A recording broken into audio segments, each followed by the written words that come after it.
आपने लिखा बिहार पीसीएस का, कैसा हुआ पेपर, कैसा हुआ? एवरेज था। कौन सा निबंध लिखने की कोशिश की आपने? कौन सा निबंध लिखा था? बताइए बताइए, कौन सा? मूस वाला लिखा था, गुड, सही है। हाँ, और कौन सा लिखा? याद नहीं आ रहा है, देखिए। और आप लोगों में से किसी ने लिखा था क्या? और किसी ने लिखा था आप लोगों में से? नहीं, किसी ने नहीं लिखा था, ठीक। कौन सा? एक तो आपने लिखा मूस मोटई हैं लोढ़ा हुई हैं, ये लिखा आपने, गुड, बढ़िया लिखा। हाँ, और बिहार पीसीएस ने अच्छा किया है, 300 अंक का निबंध है ना, और डिसाइडिंग फैक्टर है 300 अंक का निबंध। 300 में 200 प्लस भी ला सकते हैं, 180 प्लस तो ला ही सकते हैं, और 120 भी ला सकते हैं, 100 भी ला सकते हैं, दोनों ला सकते हैं। तो आपने जब लिखा तो क्या क्या समस्या फेस किया? कौन कौन सी समस्याओं को आपने देखा निबंध लेखन में? क्योंकि आप तो साक्षात समस्याओं से रूबरू भी हुए। ठीक है।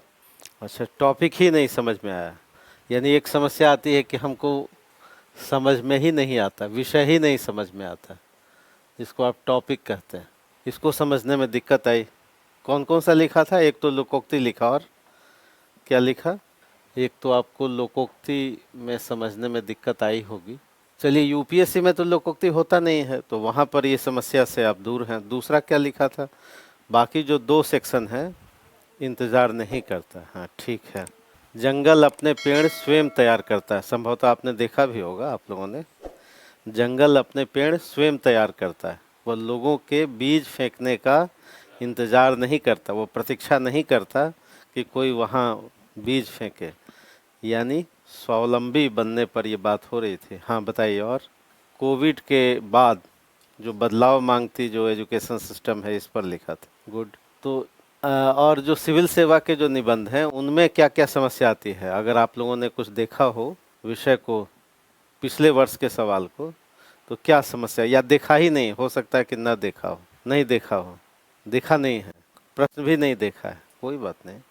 कितने अंक का होता है ये तो पता है ना? कितने अंक का होता है इतना तो पता है कि भाई यूपीएससी में 250 अंक का होता है। 2012 के बाद सिविल यूपीएससी ने 250 अंक का, 2012 से पहले 200 अंक का हुआ करता था, 1993 से शुरू हुआ था। निबंध यूपीएससी में कब आया? 1993 से आया, और उसके बाद 2012 तक, और फिर 2013 से 250 अंक का हो गया, यानी इसकी मात्रा है, इसकी ये बढ़ाई गई। और बिहार पीसीएस ने कब से पूछा? 68वीं से, नहीं, 68वीं से ये अपना प्रोग्राम शुरू किया, और इसमें है 300 अंक, 300 अंक। और यूपी में कितने का है? नहीं, 150, 200 का नहीं है, 150 अंक का। तो उत्तर प्रदेश पीसीएस में 150 अंक का है। आईएएस में कितने अंक का है? 250 अंक का। और बिहार पीसीएस में 300 अंक का। और ये आप जानते हैं कि यहाँ पर 125 अंक के 2 निबंध रहते हैं, यही रहता है 125 अंक के। ये तो सामान्य सी सूचना जो सबको जानना ही चाहिए। 125 अंक के 2 निबंध, समय 3 घंटा, 3 घंटे का समय होता है। और कितने शब्दों में लिखना होता है? लगभग, हाँ, अप्रोक्स जो है 1200 शब्द आप लिखते हैं, लिखना चाहिए इतना। बाकी आप कितना लिखते हैं ये तो है ना, व्यक्ति की क्षमता पर निर्भर करेगा, लेकिन आपको कितना लिखना चाहिए? 1200 शब्द लिखना चाहिए, और 1.5 घंटे में लिखना है 1200 शब्द, और यहाँ भी 1200 शब्द लिखेंगे। और ये भी आपको पता है कि यहाँ पर 4 निबंध पूछे जाते हैं, और 4 में से कितना लिखना है? 1 लिखना है, विकल्प रहते हैं। यूपीएससी में जो 2 ग्रुप में बटा होता है, खंड क और खंड ख, तो खंड क में कितने निबंध रहते हैं? 4, 4 में से कितना लिखना होता है? 1 लिखना होता है। यहाँ भी 4 रहते हैं, और इसमें से 1 लिखना है, एक तो ये अनिवार्य है ही, यानी विकल्पों के साथ होता है निबंध का। कोई भी 4 में से कोई 1 लिख सकते हैं, यानी कुल निबंधों की संख्या कितनी हो गई? 8, और 8 में से कितना लिखना है? 2 लिखना है। तो ये प्रक्रिया है आपका यूपीएससी में, और लगभग 1200 शब्दों में लिखना है। और सामान्यतः लगभग सभी निबंध अमूर्त होते हैं। विषय कैसा होता है? अमूर्त होता है। सीधे सीधे नहीं लोग पूछते, और पूछना भी नहीं चाहिए, क्योंकि सब लोग आईएएस बनेंगे, आईपीएस बनेंगे, तो सीधा सीधा वो ऐसा निबंध नहीं आएगा कि जी भ्रष्टाचार पर निबंध लिखिए, या नारी सशक्तिकरण पर निबंध लिखिए, ऐसे निबंध नहीं आएंगे। या पर्यावरण संकट पर जी लिखिए, शिक्षा पर लिखिए, बेरोजगारी पर लिखिए। ये सब 10वीं क्लास में होता था, नहीं। और उत्तर प्रदेश पीसीएस में इस तरह के निबंध आते हैं, लेकिन जो सिविल सेवा के निबंध हैं जिसमें आपको अच्छी नौकरियां मिल रही हैं, तो वैचारिक और अमूर्त निबंध ही पूछा जाता है और पूछा जाना भी चाहिए, यही वाजिब भी है। और जो बिहार पीसीएस है, ये आप जान रहे हैं कि यहाँ पर 3 खंड में है। ये सामान्य सूचना है। जो खंड क है इसमें 4, खंड ख में भी 4, और खंड ग जो है ये लोकोक्ति पर है आधारित, और यहाँ भी 4, और एक एक निबंध रहता है। 100 अंक के रहते हैं, 100 अंक का निबंध रहेगा। लिखना कितना है? 800 शब्द। 700-800 शब्द हैं, तो मिनिमम 700 और मैक्सिमम कितना लिखेंगे? 800 शब्द लिखेंगे। समय कितना रहता है? 1-1 घंटे, यानी 3 घंटे का पेपर होता है। तो 1 घंटा औसत आपके पास वक्त है, समय है। और 1 घंटे में प्रारूप बनाते हुए, सब कुछ करते हुए आपको कितना लिखना है? 800 शब्दों में लिखना है। लोकोक्तियों में सामान्यतः बिहार पीसीएस पूछते हैं अपनी बोलियों में। 3 इनकी मुख्य बोलियां हैं, मैथिली, और दूसरी है मगही, और तीसरी है भोजपुरी। तो तीनों से एक एक रहता है। सामान्यतः यही लोग पूछते हैं और पूछना भी चाहिए। एक मैथिली से, एक मगही से और एक भोजपुरी से लोकोक्तियों में। और बिहार स्पेसिफिक या कोई भी ग्रामीण लोकोक्ति रहती है। हालांकि चेयरमैन ने कहा कि हम बिहार के लोगों को प्राथमिकता देंगे, तो उससे कोई विशेष प्राथमिकता की बातें आती नहीं है, क्योंकि लोकोक्तियों को हर कोई समझता है जो भी ग्रामीण जीवन से है। और भारत की आत्मा गांव में बसती है, तो आप लोग उसी आत्मा के हिस्से नहीं, सब लोग कहाँ से हैं? गांव से ही हैं। तो निश्चित रूप से लोकोक्तियों का अर्थ समझते हैं। और बाकी खंड क और खंड ख में 1-2 निबंध सीधे सीधे पूछा गया, जैसे कोविड के बाद बदलाव मांगती शिक्षा, तो आपको समझ में आ रहा है।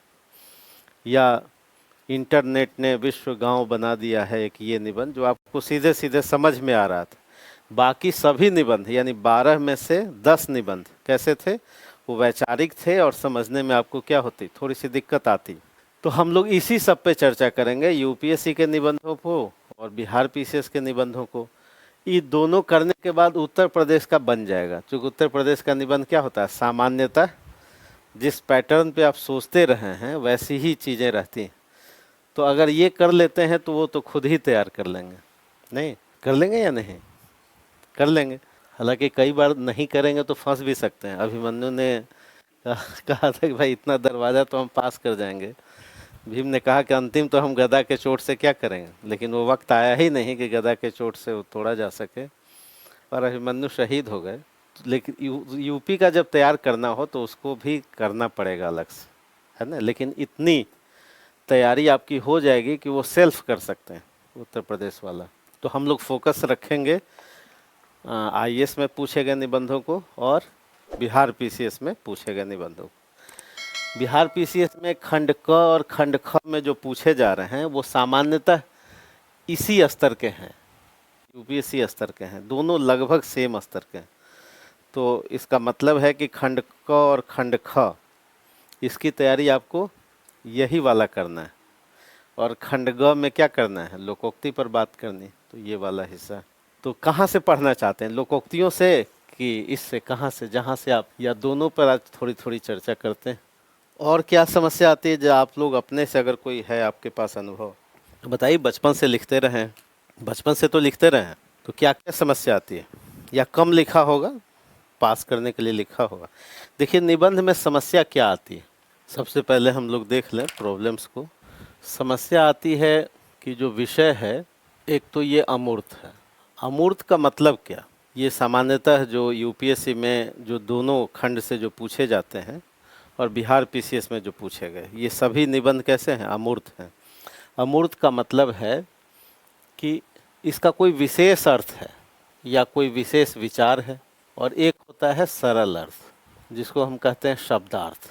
शब्दों का जो मीनिंग है जिससे आप समझते हैं, ये वाला हो गया मूर्त। शब्दों से ही आप मीनिंग क्या कर लेंगे? समझ जाएंगे। तो ये ऐसे निबंध क्या है? मूर्त।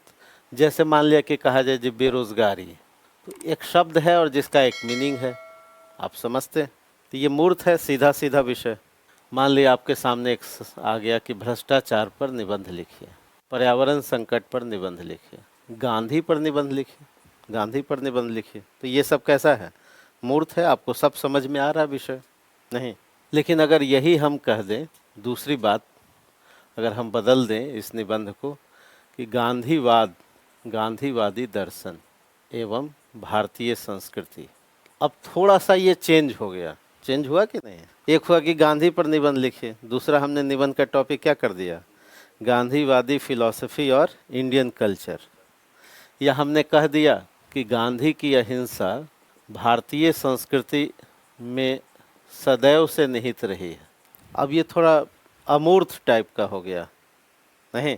हम कह रहे हैं कि गांधी ने जो नई फिलॉसफी दी, आपको लग रहा है कि भाई फ्रीडम स्ट्रगल में अहिंसा की बात की, अहिंसा का तत्व तो इंडियन कल्चर में शुरू से ही रहा है, ये तो उसका बेसिक फीचर है, गांधी ने कोई नया नहीं कर दिया।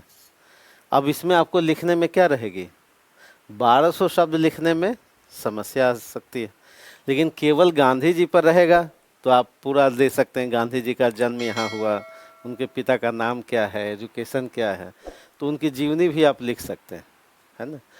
तो अमूर्त का मतलब हुआ कि थोड़ा विचार परक हो, विचार परक हो। दूसरी बात कि अर्थ इसका विशेष हो, सीधे सीधे सरल अर्थ से मतलब न निकाला जाए, ठीक है। यानी कहने का मतलब कि व्यंजना में हो, व्यंजना में। आप जानते हैं कि प्रत्येक शब्द के 3 मीनिंग होते हैं, है ना। शब्द का कुछ पावर होता है जिसको शब्द शक्ति आप कहते हैं, शब्दों का पावर होता है। एक होता है अभिधा में, जिसको कहते हैं अभिधात्मक शब्द या अभिधात्मक कथन। शब्द के क्या होते हैं, पावर होते नहीं, पावर होते। द्रौपदी ने कहा था कि अंधे के पुत्र अंधे ही होते हैं, और एक वाक्य ने क्या कर दिया, करवा दिया नहीं। एक वाक्य कई बार अंतहीन झगड़े को क्या करती है, हाँ, निमंत्रित करती है कि नहीं। पति पत्नी में झगड़े यही होते हैं, एक वाक्य कुछ बोल दिया तो झगड़े क्या हो गए, हाँ, बढ़ते चले गए, बढ़ते चले गए। तो शब्दों का भी कुछ पावर है। एक शब्द कैसा हुआ, अविधात्मक। अविधात्मक का मतलब हुआ कि सरल कथन, सरल कथन। कथन का मतलब जो स्टेटमेंट है बिल्कुल सिंपल सा मीनिंग है। तो अविधात्मक का मतलब है कि जितना कहा जाए और जैसे कहा जाए उतना ही समझा जाए, जितना कहा जाए और जैसे कहा जाए उतना ही समझा जाए। यानी कहने वाला और समझने वाला सेम मीनिंग ले रहा है।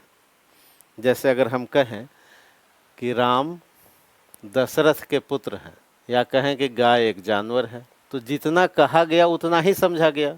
आपने जो कहा दूसरे पक्ष ने उतना ही समझा, कोई विशेष समझा। हमने कहा कि राम दशरथ के पुत्र हैं, तो आपने उतना ही समझा जितना मैंने कहा। ये सरल मतलब है, ठीक है। पर्यावरण संकट, जितना कहा गया उतना समझा गया, ठीक है। लेकिन दूसरा अर्थ क्या है, कुछ शब्द जो हैं लक्षणा में भी कहे जाते हैं। कुछ शब्द किस में कहे जाते हैं, लक्षणा में कहे जाते हैं। लक्षणा का मतलब हुआ कि किसी को लक्ष्य करके आप किसी को टारगेट करके कह रहे हैं, यानी जो कह रहे हैं वही मतलब नहीं है, नहीं, जो कह रहे हैं वही मतलब नहीं है, कुछ और विशेष मतलब है। जैसे द्रौपदी ने जब कहा होगा कि अंधे के पुत्र अंधे ही होते हैं, तो किसी को टारगेट करके कहा होगा नहीं। तो ये क्या है, लक्षणा में। आप किसी को प्रेम में धोखा देंगे तो यही वर्ड आएगा, लक्षणा में आएगा, इसमें नहीं आएगा, है ना। यानी आपको टारगेट करके जो कहा गया वही नहीं समझा गया, कुछ और भी समझा गया, यानी कुछ विशेष बात कही गई, तो इसको क्या कहते हैं, लक्षणा कहते हैं, ठीक है। जैसे हम कहें कि क्या आप गाय हैं, अब तो इसका मतलब है कि हम कुछ और कहना चाहते हैं नहीं। आपने सुना होगा कि ये आदमी बहुत सीधे हैं, जलेबी की तरह, सुना होगा नहीं। इसका मतलब है कि हम बात किस में कह रहे हैं, लक्षणा में कह रहे हैं नहीं। यानी हम जो कह रहे हैं इसका कुछ विशेष अलग मीनिंग।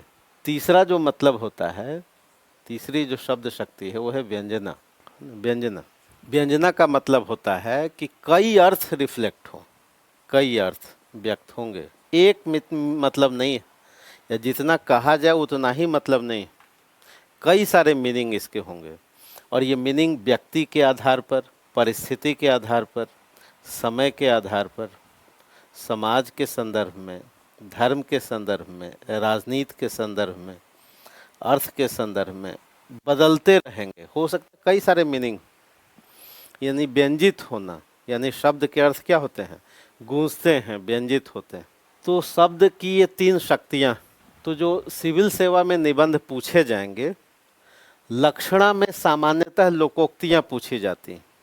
जो बिहार पीसीएस ने जो लोकोक्तियाँ दी हैं वो लक्षणा में हो सकती हैं। जो ये अमूर्त विषय है सब व्यंजना में।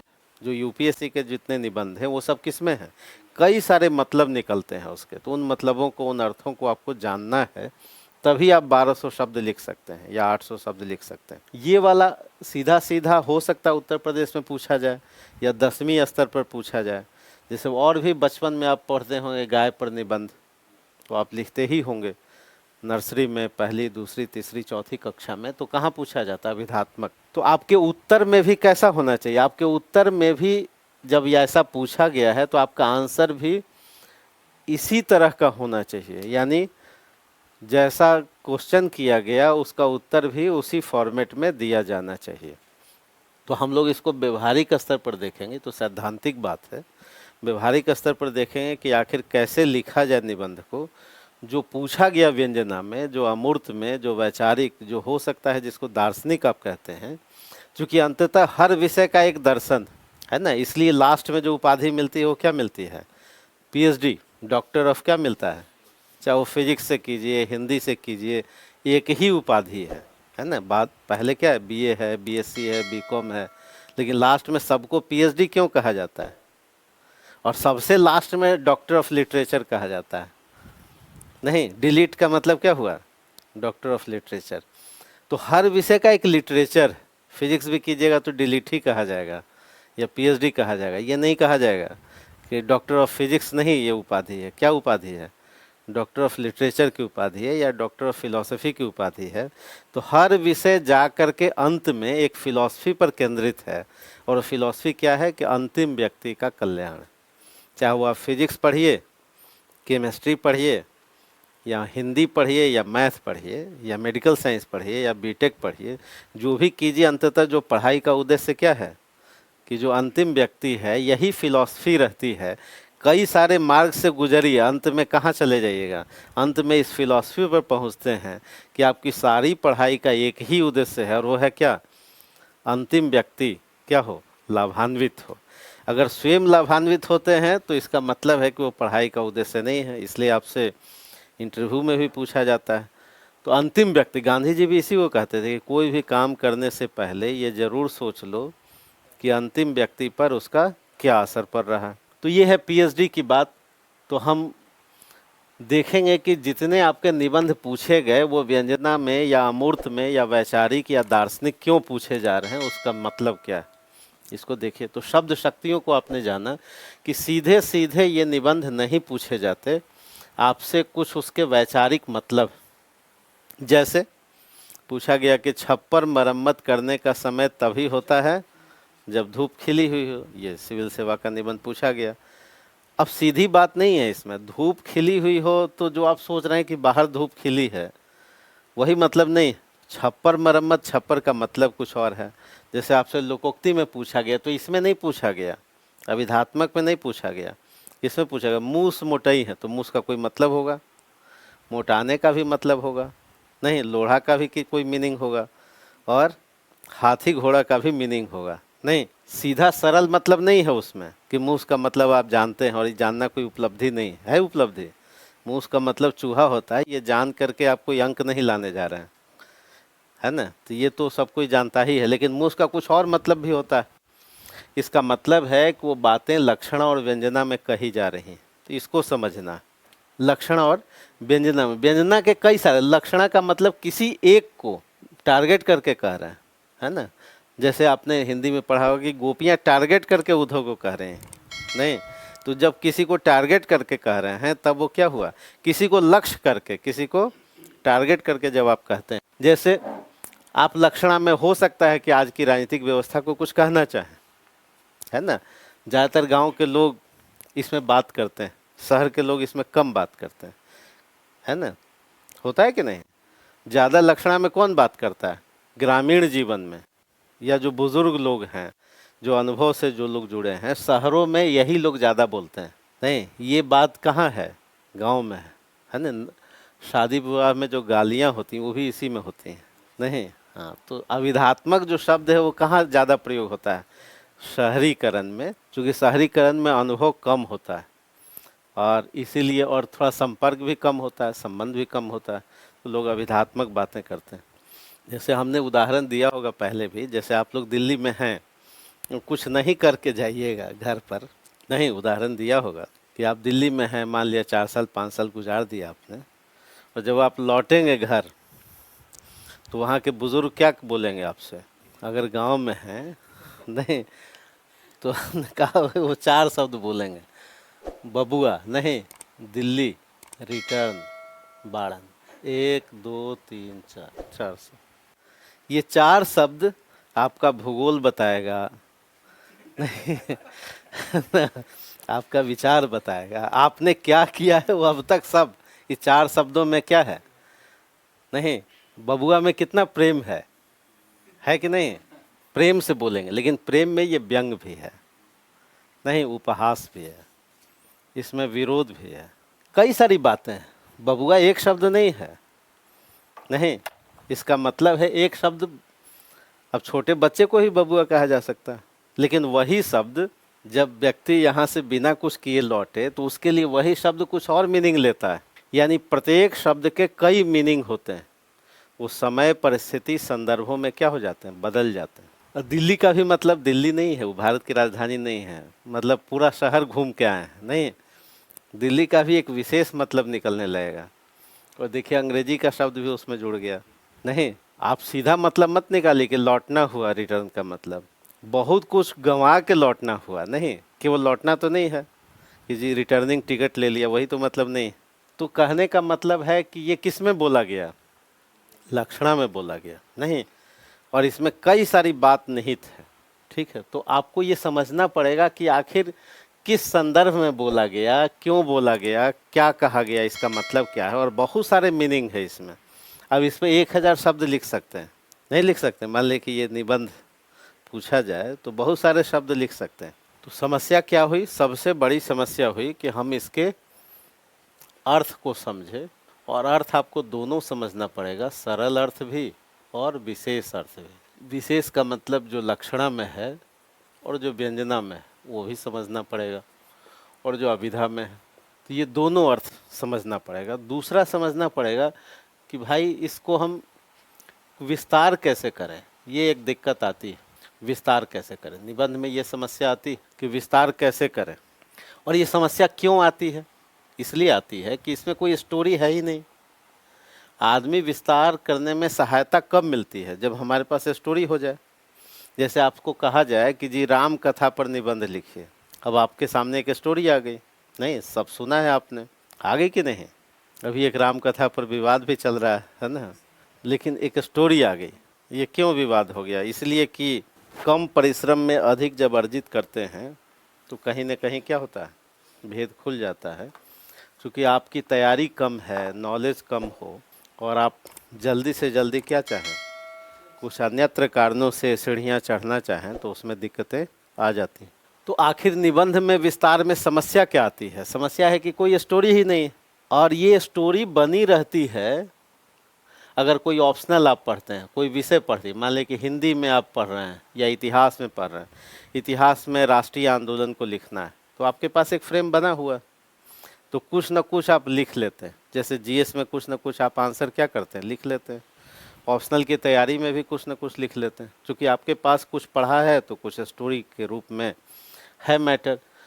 इसमें कोई तथ्य भी नहीं है। निबंध में चूँकि अमूर्त टॉपिक है तो आपके पास कोई फैक्ट्स भी नहीं है। अगर ये सीधे सीधे अभिधा में होता तो आपके पास तथ्य होते। जैसे कहा जाए कि गाय पर निबंध लिखे, तो आपके पास फैक्ट हो गए कि गाय जानवर है और उसके पास क्या क्या क्वालिटी है, जो बचपन में लिखते थे कि दूध देती है और जो भी है, तो आपके पास कुछ फैक्ट्स हो गए। लेकिन अब इसमें कोई फैक्ट ही नहीं है कि भाई छप्पर मरम्मत करने का समय तभी होता है जब धूप खिली हुई, और आपके सामने अब कोई फैक्ट नहीं, केवल विचार ही विचार। तो दूसरी समस्या आ गई कि हम इसका विस्तार कैसे करें कि हमारे पास कोई फैक्ट्स ही नहीं। तीसरा, क्रमबद्धता की भी समस्या, कहाँ से शुरू करें, ये सब दिक्कत आती कि हम किस ऑर्डर में लिखें, कैसे लिखें। फिर समस्या आती है कि भाई प्रारंभ कैसे करें, प्रारंभ कैसे करें। ये भी समस्या आती है कि क्या क्या लिखें, समझ में नहीं आता क्या क्या लिखें। इसमें दिक्कत आती है कि कोई भी निबंध है, जैसे बिहार पीसीएस ने इस बार पूछा कि धर्म के बिना विज्ञान आंधर छे और विज्ञान के बिना धर्म लांगर छे, मैथिली में पूछा गया। ठीक है, अब धर्म और विज्ञान बहुत कुछ समझ में और लिखने में क्या होती है दिक्कत। फिर आप निष्कर्ष कैसे लिखें, अंत कैसे करें, इसकी दिक्कत आती है। इसके साथ साथ दिक्कत ये आती है कि भाई हम इन सबको जोड़ें कैसे, जोड़ें कैसे कि एक तारतम्यता बनी रहे, और एक शब्द आता है कि मौलिकता भी बनी रहे। ये सब सारे शब्द को समझना पड़ेगा कि मौलिकता भी बनी रहे, मौलिकता का मतलब क्या है। तो ये सब कुछ मीनिंग है, ये सब कुछ प्रॉब्लम्स आते हैं निबंध लेखन में। तो इन सब चीज़ों को हम लोग देखेंगे। और इसके साथ साथ तीसरी बात ये है कि एक ऐसी विधा है जिसमें कम से कम, जैसे ऑप्शनल की तैयारी में वक्त लगता है, तो इसकी भी तैयारी में आपको क्या लगेगा, थोड़ा समय लगेगा, क्योंकि एक दिन में ये चीज़ें बनती नहीं, बन नहीं सकती। तो थोड़ा प्रैक्टिस भी करना पड़ेगा, अभ्यास करना पड़ेगा लिखने का। जब तक आप लिखेंगे नहीं तब तक वो परफेक्ट हो भी नहीं पाएंगे। तो हम लोग एक एक करके निबंधों को देखेंगे कि आखिर कैसे समझें और कैसे लिखें उसको। ठीक है, तो ये सब तो बेसिक बातें जिसको हम लोग फेस करते हैं। एक छोटी सी सूचना और कि निबंध जो है, जिसको आप इससे कह रहे हैं, ये प्रारंभ कब से हुआ, 1580 से, यानी 16वीं सदी से, यूरोप में 16वीं सदी से प्रारंभ। निबंध का जन्म कब हुआ, 16वीं सदी से हुआ। और एक फ्रांस के व्यक्ति थे, उनका नाम था मॉन्टेन। इन्होंने ही कहा कि इससे क्या है, हम स्वयं को व्यक्त कर रहे हैं, स्वयं की अभिव्यक्ति। मॉन्टेन साहब ने कहा कि हम अपने स्वयं की ही अभिव्यक्ति कर रहे हैं, यही इससे। तो इससे को इन्होंने क्या कहा कि हम अपने सेल्फ को रिप्रेजेंट कर रहे हैं। 1580 में ये बात मॉन्टेन ने कही, फ्रांस के व्यक्ति थे, और यहीं से सामान्यतः माना जाता है कि इससे का प्रारंभ हुआ। इसके बाद 1597 में एक ब्रिटेन के व्यक्ति थे, उनका नाम था बेकन, फ्रांसिस बेकन। इन्होंने कहा कि जी स्वयं को तो व्यक्त करते ही हैं, प्लस विचार और समाज और अर्थ और राजनीति, इन सबों की भी अभिव्यक्ति होगी निबंध में। तो थोड़ा और इन्होंने क्या किया, थोड़ा चीज़ को बढ़ाया आगे। मॉन्टेन ने कहा था कि जी हम तो सेल्फ को ही व्यक्त कर रहे हैं इससे में। बेकन ने कहा कि नहीं, सेल्फ के साथ साथ आपको क्या करना है, इससे में वैचारिक पक्षों को भी रिप्रेजेंट करना है, जिसमें समाज आएगा, अर्थनीति आएगा, धर्म नीति आएगा, राजनीति आएगा, इसको भी व्यक्त, यानी निबंध का थोड़ा और प्रोग्रेस हुआ। भारतवर्ष के संदर्भ में इसको आगे चल करके ललित निबंध बोला गया। भारत में निबंध का विकास कब हुआ, 19वीं सदी में। 19वीं सदी में भारत में निबंधों का विकास होता है, निबंध का विकास। भारत में निबंध नाम की जो विधा है उसका विकास कब हुआ, 19वीं सदी में। और ये जो मॉन्टेन जी कह रहे थे कि हम स्वयं को रिप्रेजेंट कर रहे हैं, इसी बात को भारत में एक शब्द दिया गया, उसका नाम क्या था, ललित निबंध। जैसे अब हजारी प्रसाद द्विवेदी ने एक निबंध लिखा, हजारी प्रसाद नाम है इनका, कूटज नाम का एक निबंध। अब ये ललित निबंध है, इसमें इन्होंने स्वयं को ही रिप्रेजेंट किया और स्वयं को, अपने विचारों को उन्होंने इसके माध्यम से व्यक्त किया। आपके एग्ज़ाम में ये नहीं पूछा जाता, एग्ज़ाम जो आपका है यूपीएससी का, उसमें ललित निबंध नहीं पूछे जाते, ये वाला नहीं पूछा जाता है। ठीक है, यानी आपको अपने विचारों को इन संदर्भों में व्यक्त करना है। तो निबंध का कुछ और मतलब अब हो गया, और ये जो मतलब है ये भारतेंदु युग से प्रारंभ होता है और आज तक। तो आपसे एग्ज़ाम में ऐसे ही निबंध पूछे जाते हैं, यानी वैचारिक निबंध पूछे जाते हैं जिसको लिखना होता है। तो ये एक तो बेसिक बात ये थी जो आप जानिए कि ललित निबंध आपके कोर्स में नहीं होता। उस व्यक्ति परक के साथ साथ आपसे जाना जाएगा कि आपने उस निबंध को समाज और अर्थ से कितना जोड़ा है, इसको जाना जाएगा। एक चीज़ और जान लीजिए कि ये निबंध वाली विधा किसकी संतान है, हिंदी साहित्य की संतान। क्योंकि हिंदी साहित्य के दो बच्चे हैं, एक को क्या कहते हैं, पद्य कहते हैं, और दूसरे को गद्य कहते हैं। निबंध किसकी संतान है, हिंदी की संतान। एक को कविता कविता कहते हैं, और गद्य के ही कई भाग हैं, कविता के भी कई भाग हैं। पहले जन्म किसका होता है? कविता का जन्म होता है। कविता का मतलब क्या है? कविता का मतलब है कि जब भावना अधिक हो, किससे? विचार से। जब भावना अधिक हो विचार से, तो जो रचना जन्म लेती है उसका नाम क्या है? कविता। और जब विचार अधिक हो भावना से, तब किसका जन्म होता है? गद्य का जन्म होता है। आपके मन में कोई सवाल हो तो पूछिएगा। जब भावना अधिक हो, इसलिए ज़्यादातर सुख और दुख में क्या लिखा जाता है? इसलिए देखिए, प्रेम, सुख, दुख, इन सब चीज़ों में क्या लिखी जाती है? कविता ही लिखी जाती है। इसलिए आपने सुना होगा, वियोगी होगा पहला कवि। दुख में सबसे पहले व्यक्ति क्या लिखता है? कुछ कविता लिखता है। प्रेम में लोग क्या लिखते हैं? कविता लिखते हैं। प्रेम में लोग निबंध नहीं लिखते, ये तो पता ही है। या दिल टूटे या जुड़े, निबंध तो नहीं लिखते। ये लिखता है कोई? मतलब ब्रेकअप हुआ तो जी क्या लिखते हैं? हाँ, शायरी लिखते हैं। तो शायरी का मतलब कविता। ब्रेकअप में ये तो कोई नहीं लिखता कि जी अब ब्रेकअप हो गया, उस विषय पर हम क्या लिखते हैं? हाँ, निबंध लिखते हैं। निबंध चूंकि विचार प्रधान है, भावना प्रधान नहीं। अब ये विचार प्रधान कई सारी चीज़ें हैं, जिसमें स्टोरी है। स्टोरी के साथ होगा तो उपन्यास और कहानी होगा। वैसी गद्यात्मक विधा जिसमें स्टोरी होती है, तो स्टोरी किस में होगी? या तो उपन्यास में होगी या क्या होगी? कहानी में होगी। दूसरा, अगर जिसमें रंगमंच की बात होगी तो नाटक होगा, नाटक होगा। ये भी गद्य की विधा है। और जिसमें विचार की बात होगी तो निबंध होगा। जिसमें सेल्फ को लिखा जाएगा तो आत्मकथा होगी। जिसमें किसी दूसरे को लिखा जाएगा तो जीवनी होगी। अगर आप किसी दूसरे के बारे में लिखते हैं तो क्या लिखते हैं? जीवनी। अपने बारे में लिखेंगे तो क्या लिखेंगे? आत्मकथा। केवल विचारों पर बात करेंगे तो क्या होगा? निबंध। केवल विचारों पर बात करेंगे तो निबंध। अगर उसमें रंगमंच का तत्व होगा तो क्या हो जाएगा? नाटक। और स्टोरी होगी तो क्या होगा? उपन्यास और कहानी। तो कई सारी विधाएं हैं। यानी ये जो निबंध है जो हम लोग पढ़ रहे हैं, वो किसकी विधा है? गद्य की, हिंदी गद्य की विधा है, उसी की संतान है।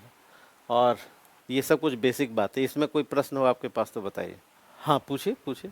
भावना और विचार में क्या अंतर है? बिल्कुल सही।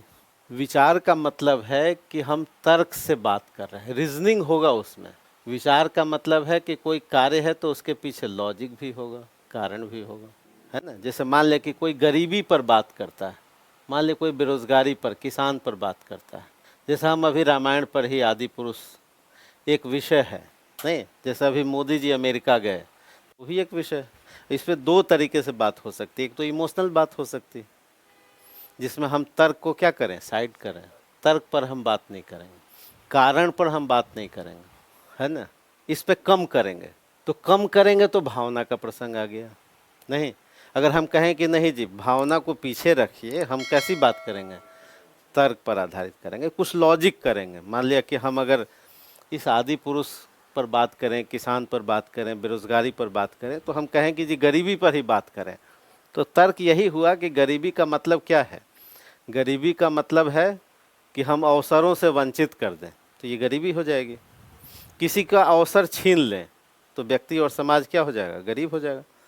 होगा कि नहीं? जैसे हम अवसर आपसे छीन लें कि जी यूपीएससी में इस बार 100 ही वैकेंसी आएगी, और एक अवसर बढ़ा दें कि यूपीएससी में 1500 वैकेंसी आएगी, तो आपने 1400 ज़्यादा अवसर क्रिएट किए। तो 1400 ज़्यादा अवसर क्रिएट किए तो 1400 लोग तो अमीर होंगे, नहीं? अगर हमने अवसर घटा दिया तो व्यक्ति, समाज क्या हो जाएगा? गरीब हो जाएगा। तो हम कह रहे हैं कि जी गरीबी है क्या? अवसरों को छीन लेना ही गरीबी। लेकिन दूसरी तरफ हम भावना से कह सकते हैं कि भाई लाख कोशिश करो, गरीबी तो रहेगी ही। इसमें कोई लॉजिक नहीं, ये इमोशनल बातें। तो ज़्यादातर बातें जैसे प्रेम, कैसी बातें हैं? भावना से, नहीं? लेकिन हर प्रेम भावना वाला नहीं होता। जैसे बचपन में 18 साल तक, 19 साल तक का जो प्रेम है, जो हर चीज़ रंगीन दिखाई देता है, उसमें भावना के तत्व ज़्यादा होंगे। लेकिन कोई 40 साल का भी तो आदमी प्रेम करेगा, बेरोजगारी से एकदम पस्त, नहीं? और लड़की भी कितने साल की है? वो भी 40। अब वो जो प्रेम होगा वो किस पर हो? थोड़ा रीजनिंग आ जाएगा, उसमें आएगा कि नहीं, है ना। इसलिए कहा जाता है कि सावन के अंधे को हमेशा हरा ही हरा दिखता है। सुना होगा आपने proverb, everything looks yellow to a jaundiced eye, सुना होगा, नहीं? तो अब वो प्रेम कैसा है, 18 साल तक प्रेम कैसा रहता है? हाँ, कोई कलम भी मांग ले तो लगता है कि कुछ बात है इसमें, नहीं है ना। लेकिन अब ये भावना, इसमें रीजनिंग नहीं है। कलम मांग लिया क्या मतलब है भाई? जैसे ही तो आप समझ गए, रीजनिंग का मतलब है कि उसमें कोई तर्क हो किसी भी विषय में। दुख, भक्ति किसका विषय है? भावना का, भावना का विषय। इसलिए भक्ति पर ज्यादातर कविताएं लिखी गई। कविता भी क्या है? भावनात्मक विषय ज्यादा। जब भावना अधिक होगा विचार से तो रचनाएं किस में आ जाएंगी? कविता में आ जाएंगी। जैसे दुख पर बहुत ज़्यादा कविताएं लिखी गई, दुख पर बहुत ज़्यादा निबंध नहीं लिखे गए, क्योंकि निबंध कैसी विधा है? विचार प्रधान है ना। हाँ, उपन्यास लिखे, उपन्यास तो गद्य हो गया ना, है ना। तो जैसे ही गद्य पर होगा तो उसमें कार्य कारण हो जाएगा। जैसे गोदान लिखा गया तो गोदान में प्रेमचंद लॉजिक देंगे कि आखिर किसानों की दुर्दशा ऐसी क्यों है, हो रही इस तरह से क्यों है ना। लेकिन केवल राष्ट्रभक्ति पर ज़्यादा गीत लिखे गए।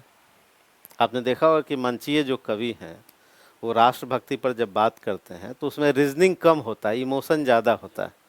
नहीं, मंचीय कवि नहीं करते हैं सब। आपको तुरंत लगेगा कि मंच से ही पाकिस्तान को हरा देंगे, नहीं। तो इमोशनल बातें ज़्यादा होती हैं, रीजनिंग कम होता है। निबंध में क्या होगा? रीजनिंग बेस्ड लिख, इमोशनल बातें कम लिखनी है। स्पष्ट हुआ? तो गद्य जब लिखा गया, इसलिए हर भाषा में, प्रत्येक भाषा में सबसे पहले किसका जन्म हुआ? कविताओं का जन्म हुआ, और फिर बाद में बहुत दिनों के बाद गद्य का जन्म हुआ। अब एक लोकोक्ति जो थी आपकी बहुत लोकप्रिय, सबसे पहले जान लें कि लोकोक्ति का मतलब क्या। और जो लोकोक्ति थी, जो पूछा गया, बहुत लोग गलत पढ़ा रहे हैं इसमें।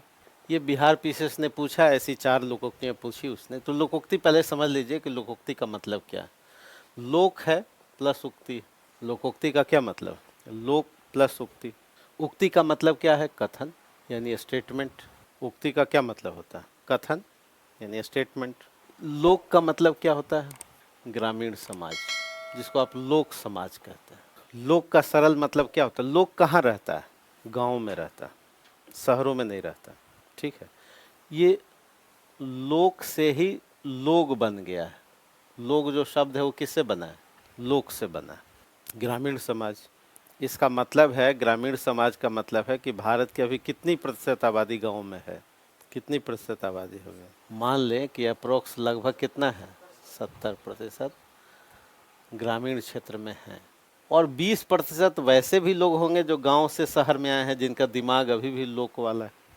जैसे आप लोग गांव से कहाँ आ गए हैं, लेकिन दिमाग कौन सा लेके चल रहे हैं?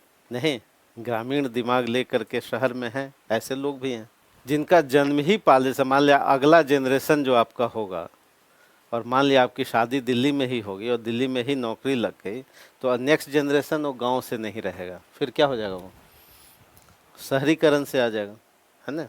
तो ये जो लोक समाज है, जिसको ग्रामीण समाज कहते हैं, जिसको गांधी जी कह रहे थे कि भारत की आत्मा यहीं रहती है। नहीं, भारत की आत्मा गांव में ही रहती है, ये कहा उन्होंने। या जो संविधान की प्रस्तावना में लिखा है, हम भारत के लोग, ये भी सामान्यतः यही इशारा करता है कि जो 95% जनता है।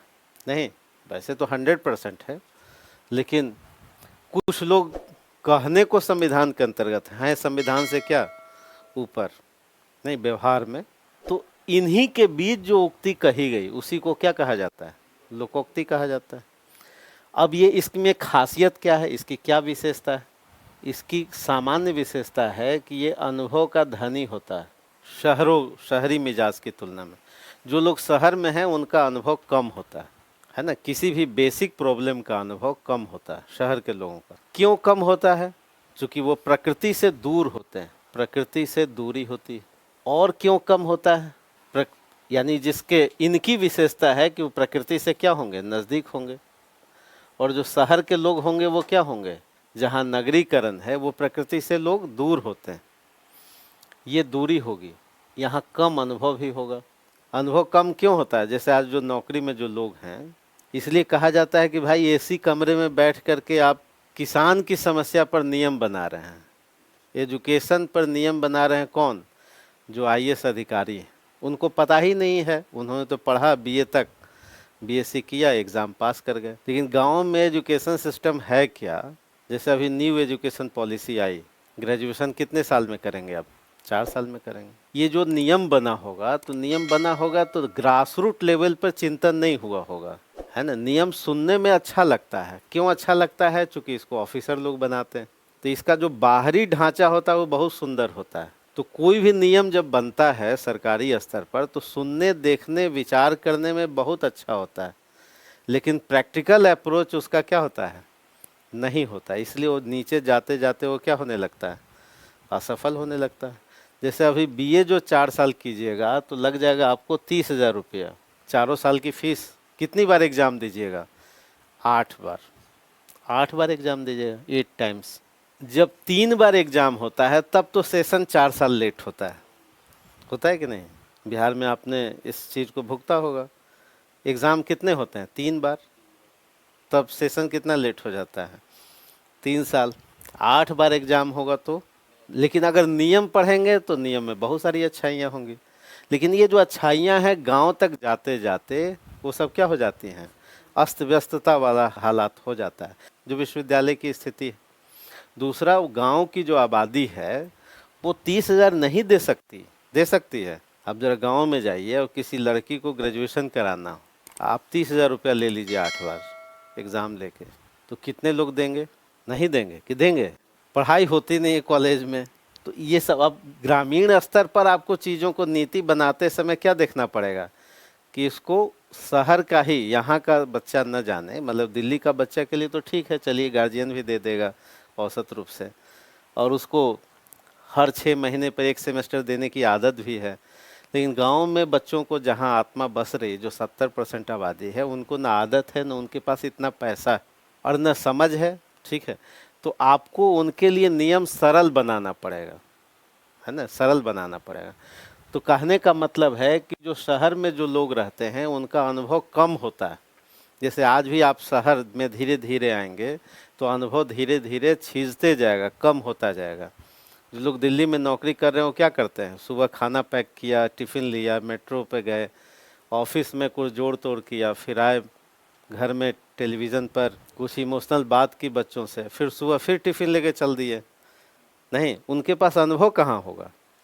इसलिए अनुभव ज़्यादातर कहाँ होता है? गांव। क्यों होता है? क्योंकि समस्याओं से वो साक्षात रूबरू होते हैं। दूसरा अनुभव क्यों होता है गांव में? क्योंकि संबंधों के साथ होते हैं।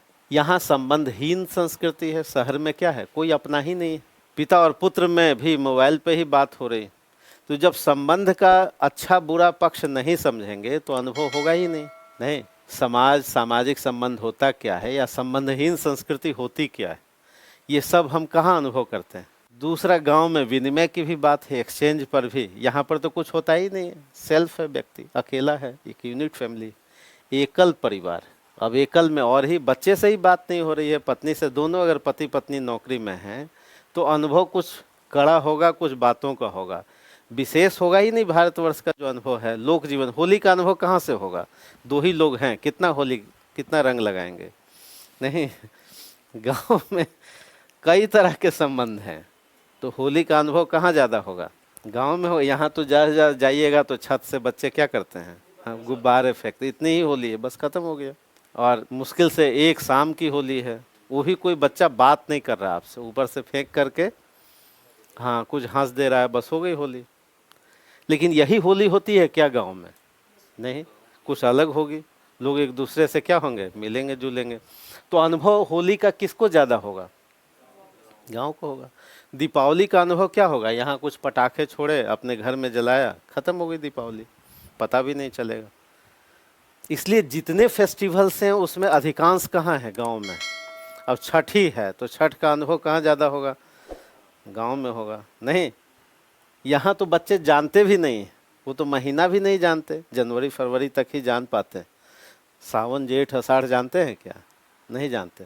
तो इसका मतलब है कि लोकोक्तियाँ ज़्यादा कहाँ बनती हैं? हाँ, 98% लोकोक्तियाँ बनती हैं गांव में। क्यों बनती हैं? चूँकि अनुभव गहरा होता है, सामाजिक संबंध ज़्यादा होते हैं, प्रकृति से नज़दीकी होती है, समस्याओं का साक्षात अनुभव होता है, और ये लोकोक्ति कम शब्दों में बनती है। कम शब्द, इसके लिए बहुत सारे शब्द नहीं होते, क्योंकि कम शब्दों में कौन बोलता है? जिसके पास अनुभव गहरा होता है ना। अगर आपको लिखते हुए ज़्यादा शब्द खर्च होते हैं, इसका मतलब यह है कि आपका अनुभव अभी क्या है, कम है। जिसके पास गहरा अनुभव है, चाहे वो किसी भी विषय का हो, महात्मा बुद्ध के पास गहरा अनुभव है जीवन का, तो बस एक दो लाइन बोलेंगे। गांधी के पास अगर भारत का गहरा अनुभव है, तो गांधी के पास शब्द कम है। नहीं, वो शब्द कम है इसलिए प्रभावी, ठीक है। जिसके पास अनुभव कम है, उसके पास बहुत सारे शब्द खर्च करने पड़ेंगे। जो व्यक्ति ज़्यादा बोलेगा, उसको लोग टोक भी देगा कि तुम लगता है कि हाँ, नहीं तो कम शब्द कहाँ खर्च होंगे। जिसके पास, महावीर स्वामी के पास कम शब्द हैं और गहरा अनुभव है। राम इसलिए कम बोलते हैं। देखिए, जितने हमारे भगवान हैं वो सब क्या हैं, कम बोलने वाले हुए। तुलसी के राम ज़्यादा बोलते हैं, कम बोलते हैं, कम बोलते हैं। जितनी ज़रूरत हो उतना ही बोलते हैं। अभी नए वाले राम थोड़ा ज़्यादा है ना, आदि पुरुष वाले राम क्या कर रहे हैं, हाँ ज़्यादा बोल रहे हैं। हनुमान जी भी कम बोलेंगे। क्यों कम बोलेंगे? चूँकि अनुभव क्या है, गहरा है। तो इसलिए जितना, और अभी भी जैसे आप निबंध लिखेंगे, तो अगर अनुभव गहरा होगा तो व्यंजना में ही आप लिख पाएंगे। अगर छोटे बच्चे के पास अनुभव कम होता है तो कोई निबंध किस में लिखता है, अभिधा में लिखता है। वो सरल स्टेटमेंट में लिखता है कि नहीं। दीपावली एक पर्व है, इसमें हम दिया जलाते हैं, यही सब लिखता है ना। मिठाई खाते हैं तो अभिधा में लिखता है। लेकिन जैसे जैसे अनुभव गहरा होगा, शब्द आपके कम खर्च होंगे और वो व्यंजना में ही होगा। तो लोकोक्तियाँ चूँकि अनुभव पर आधारित होती हैं, इसलिए कम शब्दों में, जैसे ये देखिए कम शब्द, मूस मोटई हैं, 4 ही शब्द हैं। अब इस 4 शब्द में 4000 शब्द लिख सकते हैं। इसमें इनबिल्ट है बहुत सारे मीनिंग, क्योंकि एक दिन में नहीं बना है। और लोकोक्तियाँ जो हैं कई बार वर्षों में निर्मित होती हैं, और वर्षों का यानी कई वर्षों का जो अनुभव सत्य है वो बोलता है, एक दिन में निर्मित नहीं होता। क्योंकि पूरा एक सामाजिक अनुभव उसको सत्य मानने लगता है और वो मीनिंग रिफ्लेक्ट करने लगता है। इसीलिए अचानक कोई चाहे कि जी लोकोक्ति का निर्माण हो जाए तो सो नहीं होगा। लोकोक्तियों का निर्माण क्या होगा, वर्षों की एक प्रक्रिया में धीरे धीरे वो शब्द, वो भाव, वो स्वीकृति पा लेते हैं, और तब समाज उसको क्या करने लगता है, उस भाव से एक्सेप्ट करने लगता है। तो इसका मतलब है कि वो एक दिन का निर्माण नहीं है। दूसरा ये है कि कम अनुभव से भी नहीं बना है। तीसरा है कि शब्द कम खर्च हो रहे हैं और इसका भाव क्या हो रहा है, गहरा पड़ रहा है। तो ऐसी ही लोकोक्तियाँ आपसे पूछी जा रही हैं, जिसमें संपर्क, संबंध और संस्पर्श किससे है, ग्रामीण मिजाज से। तो जो ग्रामीण मिजाज का व्यक्ति है उसको पूरी तरीके से रिसीव करेगा। ठीक है, तो जरा आप इसको देखें कि इसी ऐसी ही लोकोक्ति जो है, इसका मतलब क्या है। अब यही चीज़ अगर आप किसी शहरी मिजाज के व्यक्ति को सुनाइएगा तो उसको नहीं समझ में आएगा। समझ में आएगा? एक तो मूस शब्द का भी मतलब हो सकता है कि बहुत जो शहरी हो वो ना समझ पाए। देखिए, मूस का मतलब क्या है, एक तो आप समझ ही रहे हैं, चूहा से। ये तो कोई सरल अर्थ है, ये सरल अर्थ है जिसका निबंध से कोई लेना देना नहीं। इसको निबंध से इस सरल मीनिंग का कोई मतलब नहीं। विशेष अर्थ क्या है, निबंध इसी पर आधारित। मूस का विशेष अर्थ क्या है इस लोकोक्ति में, इसी पर यह आधारित है। ठीक उसी तरह से मोटाना का भी 2 मतलब है, सरल और विशेष। इसका भी 2 मतलब है। हाथी घोड़ा का भी 2 मतलब है, इसका भी। यानी प्रत्येक शब्द के 2-2 मीनिंग हैं। तो ये जानना पड़ेगा कि इसका 2-2 मीनिंग क्या है। मूस का मतलब क्या, मोटाना का मतलब क्या, लोढ़ा का मतलब क्या, और हाथी घोड़ा का मतलब क्या। तब जाकर के निबंध को आप क्या समझ पाएंगे। सामान्य टोटल का मतलब क्या हुआ, अगर पूरा कहा जाए, पूरी लोकोक्ति का मीनिंग क्या हुआ बताइए। आप सब ग्रामीण समाज से हैं। कौन सा भाव ये व्यक्त कर रहा है, क्या भाव व्यक्त कर रहा है, आप बताइए। आपने तो लिखा था, हाँ मतलब कुछ सोच के लिखा होगा। हाँ हाँ हाँ, मम्मी। मम्मी क्यों, नानी क्यों? क्योंकि हमने कहा है कि ये समझ के कहाँ विकसित होगा। हाँ, आगे आने वाला जनरेशन जो है आपका, हाँ वो भूल जाएगा। हाँ बताइए, तो मम्मी ने क्या समझाया? अच्छा, कुछ भी लिख डाला। हाँ हाँ, कुछ भी लिख डाला। ठीक है, और क्या मतलब है आप लोग बताइए। ठीक है, और बताइए बताइए। असमानता को, ठीक है। और मूस का मतलब तो कमज़ोर हुआ हाथी घोड़े से, नहीं इतना तो सबको क्लियर है। तो ये कमज़ोर कौन है? कमज़ोर है, हाँ, भारत की जनता। ये कमज़ोर कौन है? 2 तरह की आबादी है, एक 95% जो आबादी है, एक 5% जो आबादी है जो हाथी घोड़ा है। जो हाथी घोड़ा है ये कितनी परसेंट आबादी? 5%। हाँ हाँ बिल्कुल, ये तो पूरा ही व्यंग है। बिल्कुल सही है, बिल्कुल सही। तो इस लोकोक्ति में, इसलिए हमने कहा ही था कि लोकोक्ति में क्या छुपा है? व्यंग, उपहास, नहीं विरोध, कई भाव छुपे हुए हैं, कई भाव छुपे हुए हैं। तभी तभी तो आप 1000 शब्द लिखेंगे, कैसे लिखेंगे? तो इसका मतलब है कि मूस का मतलब तो चूहा है, यानी कमजोर है, यानी हाशिए पर है। नहीं, हाशिए पर है। ये कौन है? हम भारत के लोग, जो प्रियम्बल में आप बात करते हैं, ठीक है, जो भारत की आत्मा जहाँ रहती है, जिसके पास अवसर कम है, जिसके पास संभावनाएं कम, जो गरीब है, जो लाचार है, जो परिधि पर है। और हाथी घोड़ा का मतलब क्या है? हाथी घोड़ा का मतलब है कि वो अर्थनीति का निर्धारक है, जो राजनीति का निर्धारक, जो सबल है, जो नीति बना रहा है, जो धर्म नीति का निर्धारक, जिसको दुनिया सुनती है, नहीं जो राज करता है, ठीक है, जिसको लोग जो बोलेगा तो उसको क्या करेगा? दुनिया सुनेगी, समझेगी, आदर देगी। यानी कहने का मतलब कि जो मजबूत है, जो जिसको प्रतिष्ठा मिली हुई है, नहीं जो ऐसी आबादी है जिस पर जो नियंत्रण रखती है, किस पर? 95% पर। नहीं, अब फिर से आइए, अब ये मूस का मतलब अगर भारत की जनता है, और इसका मतलब यदि कमजोरी से है, कमजोर से है, जिसका मतलब गरीब से है, जिसका मतलब परिधि पर का है, तो इसमें कई सारे फैक्टर होंगे। कुछ लोग तो कुपात्र होंगे भी, चाहे कितना भी कर दिया जाए, वो मूसी मूस रहेंगे। नहीं, कुछ लोग तो कैसे होते हैं? कुपात्र होते ही। कुपात्र मतलब जितनी संभावनाएं दे दी जाए फिर भी वही रहेगा। लेकिन ऐसे लोग कम होते हैं। कुछ लोग सुपात्र होते हैं, नहीं कुछ लोग क्या होते हैं? सुपात्र भी होते हैं। जिसको अगर दिल्ली भेज दिया जाए तो हो सकता है वो आईएएस बन जाए, जो इसमें शामिल हो जाए। नहीं होगा कि नहीं? और कुछ लोगों को कुछ भी दे दिया जाए वो कुछ नहीं बनेंगे, नहीं वो मूस का क्या हो जाएंगे? मूसी रहेंगे। लेकिन हो सकता है कि कुछ मूस क्या हों? सुपात्र हों, और सुपात्र हों तो कुछ लोढ़ा बन सकते हैं। नहीं, लोढ़ा का मतलब बैंक में क्लर्क लग गए, पोस्ट ऑफिस में लग गए, कुछ आगे बढ़े। लेकिन सब हाथी घोड़ा नहीं बनेंगे। हाथी घोड़ा बनने का मतलब है कि निर्धारित कर लेना कि हम उस सूची में शामिल हो गए। जैसे एपीजे अब्दुल कलाम थे तो मूसी, अखबार बेचा करते थे, नहीं लेकिन कई फैक्टर हुए होंगे कि अब राष्ट्रपति भी बन गए, बहुत सारे फैक्टर हुए होंगे। नहीं, द्रौपदी मुर्मू किस समाज से? नहीं, भारत की आम जनता। लेकिन आज लेकिन आज हाथी घोड़ा है कि नहीं? लोढ़ा तो नहीं रह गए, लेकिन कुछ लोग क्या रह जाएंगे? लोढ़ा ही रह जाएंगे। नहीं, कुछ लोग मूसी रह जाएंगे। मोटाना का मतलब, मोटाना का मतलब एजुकेशन से, संसाधन से, अर्थ से है ना। मोटाना का मतलब शारीरिक मोटाना नहीं है, समझ में आई बात? और लोढ़ा का मतलब कुछ चीज हासिल कर लेना। हाथी घोड़ा का मतलब उस निर्धारक बन जाना अर्थनीति का, राजनीति का।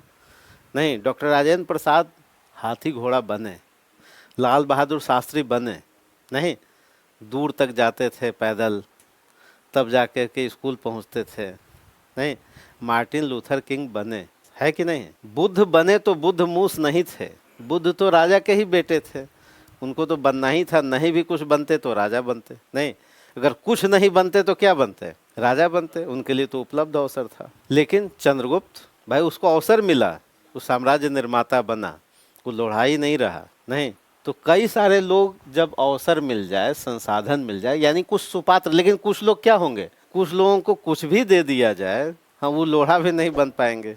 नहीं, तो कुछ लोग सुपात्र होंगे जो यहाँ तक जा सकते हैं। तो अब फिर से मूस मोटाई है, लोढ़ा हुई, ज़्यादातर लोग यही हो सकते हैं। अधिकांश लोग तो मूस का मूस ही रह जाना है। जब आप कहीं जा रहे होंगे नहर से, नेशनल जो अगल बगल जो आबादी बसती है, उनके बच्चे क्या बन जाएंगे?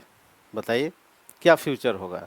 न एजुकेशन है, न हेल्थ है, न स्किल है, तो जनसंख्या क्या रहेगी? भीड़ ही बनी रहेगी, मूसी बनी रहेगी। अगर आप ये तीन चीज़ों से वंचित कर दें किसी को, एजुकेशन से, हेल्थ से और स्किल डेवलपमेंट, तभी तो मानव संसाधन बनेगा। तो इसका मतलब है कि अधिकांश लोग तो यही रहेंगे। और इसमें चूंकि कमियां हैं यहाँ पर, अब आपको कमियां बतानी पड़ेंगी कि भाई आखिर मूस में कौन सी कमियां हैं, आम जनता में कौन सी कमियां हैं कि वही बना रहता है। क्योंकि हमने तो सदियों से देखा है, संभावनाएं बहुत हैं, लेकिन कई बार ये संभावनाएं क्या हो जाती हैं? क्षरित हो जाती हैं। अगर ऐसा नहीं होता तो भारत आज क्या होता? विकसित होता। कुछ लोगों पर तो संभावनाएं छीन ली जाती हैं। जैसे हमारी आधी आबादी तो ऐसी ही रह गई, नारी, इसलिए एक दार्शनिक ने कहा कि नारी जन्म नहीं लेती, बनाई जाती है। सुना होगा आपने कि नारी जन्म नहीं लेती, बनाई जाती है। अब नारी को अधिकार ही नहीं है तो कितने लोग लोढ़ा और हाथी घोड़ा होंगे। आप एजुकेशन ही नहीं देंगे, नारियों को अवसर भी कम मिलेगा। मिलेगा कि नहीं? तुलनात्मक रूप से प्रारंभ से ही उत्तर वैदिक समाज से जब आप देखिए, ऋग्वैदिक समाज की बात कीजिए तो कह रहे हैं कि भाई 19वीं सदी का आंदोलन कह रहा है कि नहीं जी, वेदों की तरफ लौटो। वेदों की तरफ लौटो का मतलब ऋग्वैदिक समाज की तरफ लौटो। क्यों लौटो वेदों की तरफ? चूँकि समानता है, चूँकि एजुकेशन सिस्टम पर सबका राइट है, जाति नहीं है, जातिवाद नहीं है, कर्म पर आधारित समाज है। इसलिए दयानंद कह रहे हैं कि जी वेदों की तरफ लौटो। अच्छी बात है। ये तो नहीं कह रहे कि उत्तर वेद की तरफ लौटो। वो क्या कह रहे थे? ऋग्वैदिक समाज की तरफ लौटो। ये नहीं कह रहे थे कि उत्तर वैदिक समाज की तरफ लौटो, क्योंकि वहां से फिर क्या हो गई, विषमता शुरू हो गई। तो नारियों को जब एजुकेशन का राइट ही नहीं मध्यकाल में मिला, कुछ सीमित अवसर थे लोगों के पास एजुकेशन का। भारत जब आज़ाद हुआ तो नारियां कितनी ज़्यादा साक्षर थीं। कोई होरी का बेटा कहाँ से लोढ़ा बनेगा? वो गोबर ही बन के आया, लखनऊ आया और फिर गोबर ही बना रहा। कोई झुनिया, कोई धनिया कहाँ से बन सकती है? नहीं बन सकती। तो बहुत सारी बातें, कमियां तो कुपात्र कुछ लोग होते ही हैं, कुछ लोग आरोपित होते हैं। कई लोग तो हो सकता है कि दिव्यांग हो, बचपन से ही फिजिकली इतना चैलेंज्ड हो, उसकी कोई गलती नहीं है। कोई गलती नहीं है, कोई गलती। कोई जन्म से ही हो सकता है कि कोई ऐसे रोग का शिकार हो कि हर 10 दिन के बाद उसको ब्लड ही ट्रांसफ्यूज कराना पड़ता हो। अब वो कहाँ से पढ़ेगा? हो सकता है कि कोई दुर्घटना का शिकार हो गया हो। नहीं, तो इसका मतलब है कि कई बार विशेष परिस्थिति में जनता क्या बनी रहती है? मूसी बनी रहती है। लेकिन अगर उसी में से कुछ लोगों को संगति मिल जाए, कुछ लोगों को अवसर मिल जाए, कुछ लोगों को प्रतिष्ठा मिल जाए, कुछ लोगों को शिक्षा मिल जाए, बहुत सारी चीज़ें मिलने लगें, अर्थ भी कुछ मिलने लगे, तो व्यक्ति क्या हो सकता है? लोढ़ा भी हो सकता है, और फिर आगे चल के क्या हो सकता है? हाथी घोड़ा भी हो सकता है। ठीक है, ये लोकोक्ति व्यंग पर व्यंग भी कर रही है कि क्या बनोगे तुम आगे चलकर, क्या कर लोगे आगे चलकर। मुंह मोटा के ज़्यादा से ज़्यादा तुम क्या बनोगे?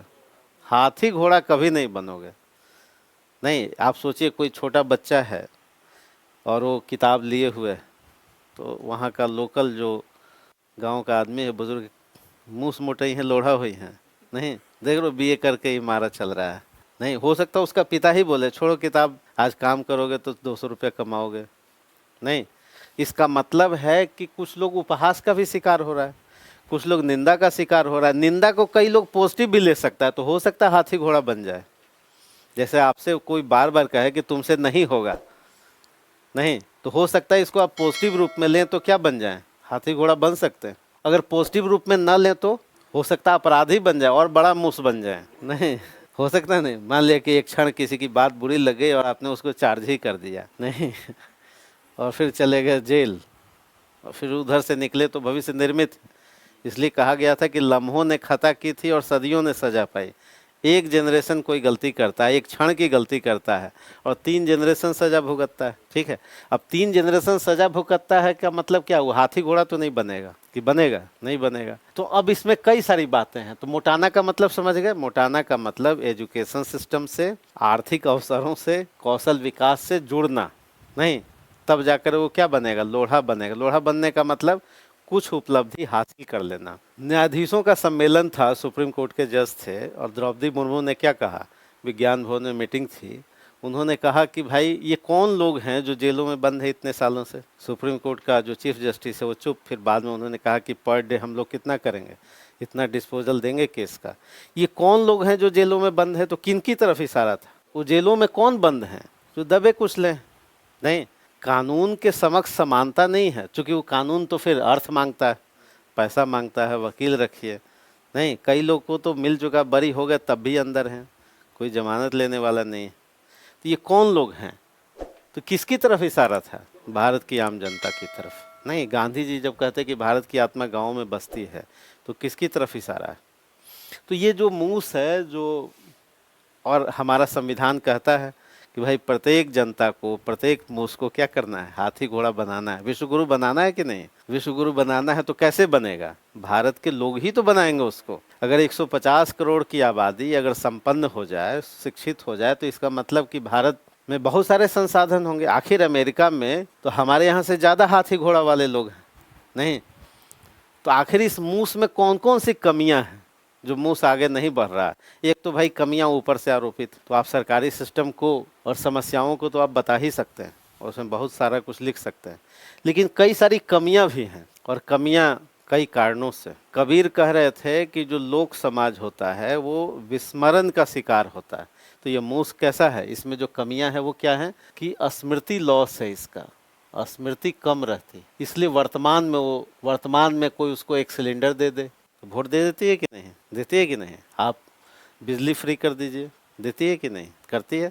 उसको प्रेजेंट दिखता है, नहीं? और चूंकि अर्थ नहीं है, ज़्यादा दूरदर्शिता नहीं है, सोचने का उसको प्रजातंत्र की समझ नहीं है, उसको एक वोट का अधिकार क्या होता है, उसका वैल्यू क्या होता है उसको नहीं पता है, तो उसको कुछ दे दीजिए, 5 किलो अनाज। और कितने लोगों को हम दे रहे हैं 5 किलो अनाज? 80 करोड़। तो ये 80 करोड़ हैं कौन और बनेंगे क्या? हाँ, क्या बने रहेंगे? मूसी बने रहेंगे। तो इनके लिए तो कहा ही जा सकता है कि मूस मोटई हैं, नहीं? तो उनको अनाज की ज़रूरत है या एजुकेशन की ज़रूरत है? वो हाथी घोड़ा कैसे बनेंगे? ये तो गर्व का विषय है नहीं, ये गर्व का विषय है कि जी हम 5 किलो अनाज दें। ये तो कोई बहुत प्राउड फील करने का विषय नहीं। प्राउड फील करने का विषय ये होता कि हमारी जनता क्या है? आत्मनिर्भर है और वो सेल्फ का विकास, और जब सेल्फ का विकास करेगी तभी राष्ट्र का। और सेल्फ का विकास कब करेगी? आप सब लोगों को पता है कि एजुकेशन, हेल्थ और स्किल पर जब काम किया जाएगा, और आपको पता है कि शिक्षा ही मुक्ति का मार्ग है। मुक्ति का मार्ग क्या है? शिक्षा कि और कुछ? पर्ची निकालने से तो नहीं होगा मुक्ति। बिहार के लोग देखिए, पर्ची निकाला जा रहा था पटना में, करोड़ों लोग जा रहे थे। कौन जा रहे थे? इसी मूस पर कबीर कह रहे थे कि लोका मति के भोरा रे। कबीर कह रहे थे कि लोक समाज क्या होता है? विस्मरण का शिकार। तो तुरंत भूल जाती है। आज प्रेजेंट में उसको क्या मिल रहा है उसी पे वो निर्णय ले ले, तो विगत 10 साल भूल जाएगी उसको क्या। और दूसरा क्या होता है कि एक तो स्मृति, दूसरा क्या होता है कि अनुकरण धर्मिता है। ये मूस क्या है? इसकी खासियत है और इसकी कमी भी है कि एक फॉलो करती है, नेतृत्व तो नहीं करती है ना। चूँकि निर्णय लेने में, इसलिए आप देखते होंगे कोचिंग में भीड़ का भीड़ ही बढ़ता रहता है, चूँकि प्रत्येक मूस क्या चाहता है? एक पीछे पीछे, एक मूस आगे गया, आपने देखा होगा नहीं? मूस में क्या होता है कि आपको मूस पकड़ना है तो एक ऐसा सिस्टम डेवलप कीजिए, एक को पकड़िए, फिर रास्ते में वो सब क्या हो जाता है? उसी डब्बे में वो गिरता है। तो मूस की दूसरी खासियत है कि वो क्या होता है? पीछे पीछे चलती है। इस बात को कबीर और पूरा का पूरा भक्ति आंदोलन कह रहा है। कह रहे हैं कि हम तो, कबीर कह रहे थे कि पीछे लागा जाई था लोक वेद के साथ। ये किसको कह रहे थे कबीर? लोक समाज को कह रहे थे। हम तो पीछे पीछे जा रहे थे। क्यों भाई? आगे आगे क्यों नहीं चल रहे थे? पीछे लागा जाई था लोक वेद के साथ। लोक और वेद मतलब शास्त्र, ये सब भरमाए रखते हैं। आगे से सतगुरु मिल गया। गुरु कहाँ से मिला? आगे से रोका रास्ता और हाथ में दीपक दिया कि भाई तुम गलत रास्ते पे जा रहे थे, लोक और वेद के पीछे पीछे मत चलो, तर्क से बात करो, रीजनिंग से बात करो। तो लोक समाज ये चूहाही क्यों बना रहता है? उसके पीछे वजह क्या है कि ये क्या होता है? अनुकरण का शिकार होता है। और तीसरा धर्मांधता का। इसलिए वो हमेशा क्या बना रहता है? मूसी बना रहता है। कई सारे कहा गया कि रूसो ने कहा कि मनुष्य जो है वो स्वतंत्र पैदा होता है, लेकिन जब आगे बढ़ता है तो कई सारी बेड़ियों में वो क्या हो जाता है? बन जाता है। ये बेड़ियाँ कौन सी हैं? धर्म की बेड़ियाँ। जड़ता का शिकार होता है मूस। इसलिए वो क्या होता है, जिसके लिए कहा गया कि मूस हाथी घोड़ा नहीं बन सकता। हाथी घोड़ा बनने के लिए आपको कई सारी जड़ताओं से क्या होना पड़ेगा? मुक्त होना पड़ेगा। और ये जड़ता आरोपित भी होती है और सेल्फ क्रिएटेड भी होती है। धर्म की जड़ता बहुत बड़ी जड़ता है, जिसमें बहुत सारी चुनौतियां हैं कि नहीं? बहुत बड़ा बंधन है ये, जिसमें कबीर कितना कहते रहे, पूरा का पूरा भारतीय कल्चर इसका विरोध करता रहा। सबसे पहले विरोध तो अरण्यक ने ही किया, फिर उपनिषद ने किया। पूरा का पूरा 62 अनीश्वरवादी लोग आ गए, बुद्ध आ गए, महावीर आ गए, पकुद कात्यायन आ गए, मखली गोसाल आ गए। सब लोगों ने विरोध किया धर्मांधता का, किया कि नहीं? बुद्ध ने भी किया। फिर उसके बाद पूरा का पूरा भक्ति आंदोलन लगा। कबीर ने कहा कि दुनिया ऐसी बावरी, पाथर पूजन जाए। दुनिया कैसी है? पागल है। हम कितना समझा रहे हैं तब भी पत्थर, और आज भी तो हम पूज ही रहे हैं। नहीं पूज रहे हैं कि नहीं? तो इसका मतलब है कि मूस बने रहने को क्या है? अभिशप्त है। क्योंकि अगर जो पत्थर ही पूजती रहेगी कि एजुकेशन पूजे, किसको पूजे? पत्थर को या स्कूल को? बताइए। सत्ता क्या चाहती है? सत्ता चाहती है कि आप मूस बने रहिए, नहीं भीड़ का अनुगामी रहिए। ठीक है, मूस बने रहिए, ज़्यादा से ज़्यादा बन के क्या बनिएगा। हाथी घोड़ा यानी उनकी जमात में हाथी घोड़ा का मतलब है जो राजनीति को निर्धारित करे। भारतेंदु कह रहे थे कि जो राजनीति और अर्थनीति को नहीं जानता वो आधुनिक होने का दावा भी नहीं कर सकता। आधुनिकता की पहली शर्त है कि वो राजनीति और अर्थतंत्र के चाल चरित्र चेहरे को पहचाने। अगर वो नहीं पहचान में आता इसका मतलब है कि हम या तो भावना में हैं। तो हाथी घोड़ा का मतलब है अंबानी बन जाना नहीं, हाथी घोड़ा का मतलब है अर्थनीति पर अधिकार, धर्म नीति पर अधिकार, राजनीति पर अधिकार, समाज नीति पर अधिकार। ठीक है, यानी उस लेवल तक पहुंचना जहां से आपकी बात सुनी जाए, आपकी बात पर गौर किया जाए। गरीब की बात का कोई गौर करता है क्या? मूस की बात का कौन गौर करे? तो मूस कई बार क्या हो सकता है, स्वयं में कुपात्रता है, कई बार कुपात्रता आरोपित है। हो सकता है कि हमने अवसर ही नहीं दिया, जिसको कहा जाए कि गरीबी है क्या, अवसरों को छीन लेना गरीबी। कई सारी समस्याएं हैं, तो कुपात्रता क्या हो सकती है? कई बार कुपात्रता जिसमें उसका कोई दोष नहीं है। हो सकता है वो व्यक्ति दिव्यांग हो सकता माता पिता ही ना हो। भाई हामिद जो है ईदगाह का हामिद, उसके माता पिता ही नहीं, बहुत मानवीय है, बहुत संवेदनशील है, तो आखिर क्या कर लेगा? नहीं, होरी बहुत अच्छा है, हल्कू बहुत अच्छा है, किसानी जीवन बहुत अच्छा है, तो उससे होगा क्या? क्या कर लेंगे वो? बहुत टैलेंटेड कोई व्यक्ति बैट बल्ला घुमा ही रहा है तो क्या वो सचिन बन जाएगा? कोई संगीत का प्रैक्टिस कर रहा है तो एक आध कोई बन सकता है, एक आध तो बन ही जाते हैं। एक आध तो कोई डॉक्टर राजेंद्र प्रसाद भी बन जाएंगे, एपीजे अब्दुल कलाम भी बन जाएंगे, एक आध तो कोई बन जाएगा। लेकिन अधिकांश लोग क्या रहेगा? मूसी रहेगा। तो समझ रहे हैं क्या लिखना है? तो इसमें उपहास है, निंदा छुपी हुई है, व्यंग छुपा हुआ है, विरोध छुपा हुआ है। मूस का मतलब समझ गए? नहीं, एक कविता थी नागार्जुन की, हरिजन गाथा। हरिजन गाथा बिहार से नागार्जुन जुड़े हुए हैं। वो कहते हैं कि एक बच्चे का जन्म हुआ है, हरिजन घर में जन्म हुआ है, नागार्जुन आ रहे हैं उस घर में, और आते ही कह रहे हैं कि इसे भेज दो झरिया फरिया, बोलते हैं। और फिर कहते हैं कि भाई क्या करेगा आगे चलकर, राम जी के आश्रय जी गया अगर तो क्या करेगा? मूस का मूस ही रहेगा। नहीं, राम जी के आश्रय जहाँ जीना है कि सत्ता और सिस्टम के साथ जीना है, किस में जीना है? भगवान जिलाएंगे या व्यवस्था जिलाएगी? नहीं भाई, भगवान तो स्कूल दे नहीं देंगे, दे देंगे, देंगे स्कूल, अच्छा स्कूल देंगे? नहीं देंगे। तो जब अच्छे स्कूल भगवान नहीं देंगे, सत्ता व्यवस्था को ही देना है, विधायिका को देना है, कार्यपालिका को देना है, पत्रकारिता भी अगर पीछे पीछे चलने लगे, अगर सोशल ग्रुप भी पीछे पीछे चलने लगे, तो इसका मतलब है कि नागार्जुन कह रहे थे क्या करेगा आगे चलकर, इसका मतलब है कि वो मूसी रहेगा। बहुत ज़्यादा होगा तो क्या बन जाएगा? लोढ़ा बन जाएगा। लोढ़ा बन जाएगा मतलब जीवन परवरिश का कुछ एक आसान रास्ता ढूंढ लेगा। जैसे कोई सामान्य सी नौकरी में लोग क्या करता है, नौकरी किया, एक मकान बनाया, बच्चों की शादी की और पूरा 50 साल ख़त्म। नौकरी करने वाला और क्या करता है? इसके अलावा भी कुछ करता है क्या? अगर बहुत ज़्यादा भ्रष्टाचार न करे तो एक नौकरी से कोई क्या कर लेगा? एक घर बनाएगा, बच्चों का एजुकेशन, सामान्य सी दिनचर्या, और कब 60 साल आ गया पता ही नहीं चलेगा। अब तो पेंशन भी नहीं है, अब तो पेंशन भी क्या है? नहीं, पेंशन था तो बच्चे थोड़ी कद्र भी करते थे। अब तो जो बुज़ुर्ग होगा उसको 60 साल के बाद काम, और सबसे ज़्यादा पैसे की ज़रूरत उसी समय, क्योंकि बीमार पड़ेगा वो, उस समय सरकार उसको क्या देगी? है ना, कुछ नहीं देगी। तो जब पेंशन नहीं देगी, जबकि पेंशन तो मिलना ही चाहिए, क्योंकि आपके यहाँ उसने क्या किया है, अपना जीवन का कीमती 30 वर्ष दिया है, युवावस्था दे दिया, अपनी जवानी आपको दे दी है। नहीं, और जवानी दे दी है तो जवानी कोई भी दे दे, चाहे जानवर ही दे दे। देखिए आप गाय को भी पालते हैं, नहीं, सामान्य कोई कुत्ता भी पालता है तो वही बुढ़ापे में नहीं भगाता, भगाता है कि जब बूढ़ा हो गया कुत्ता तो भगा देता है। लेकिन सरकार क्या करेगी आपको? नहीं आपकी जवानी ले ली, पूरा 20 साल आपसे काम कराया, और फिर बुढ़ापे में तो नौकरी में ज़रूरी है कि पेंशन भी मिले।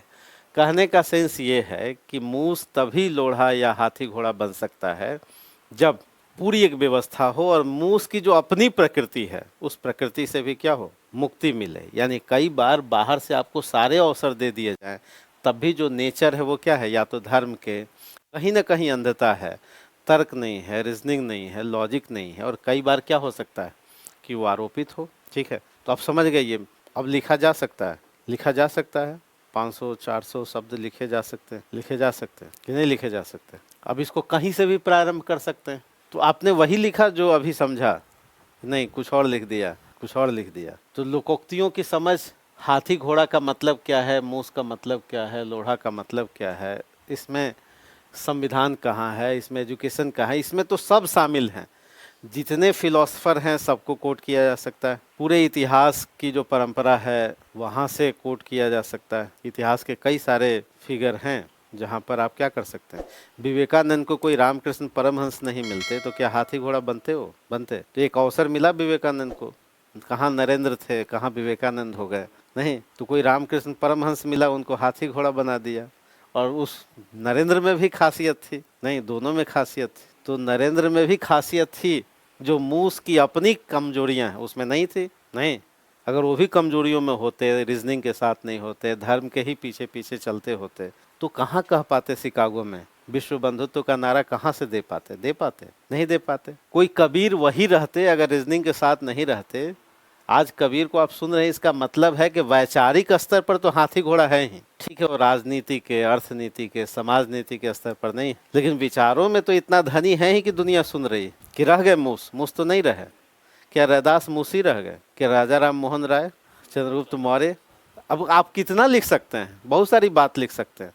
क्या दशरथ मांझी आप सुन रहे हैं, कहाँ थे? एक लगन, एक जिजीविषा, एक निंदा, एक उपहास ने दशरथ मांझी को क्या बना दिया? माउंटेन मैन बना दिया। नहीं, तो इसका मतलब है कि जब तक जिजीविषा की बात होती रहेगी तो माउंटेन मैन को याद किया जाता रहेगा। भले वो अर्थनीति में बहुत आगे नहीं बढ़ गए नहीं, लेकिन वैचारिक स्तर पर, मानवीय स्तर पर, संवेदनशीलता के स्तर पर, जिजीविषा के स्तर पर इनको याद किया ही जाएगा। नहीं, तो कई बार हम हाथी घोड़ा वैचारिक स्तर पर भी बन सकते हैं, कई बार अर्थनीति का निर्धारक बन सकते, कई बार हम कार्यपालिका के हेड बन सकते हैं। नहीं, बन सकते हैं कि नहीं?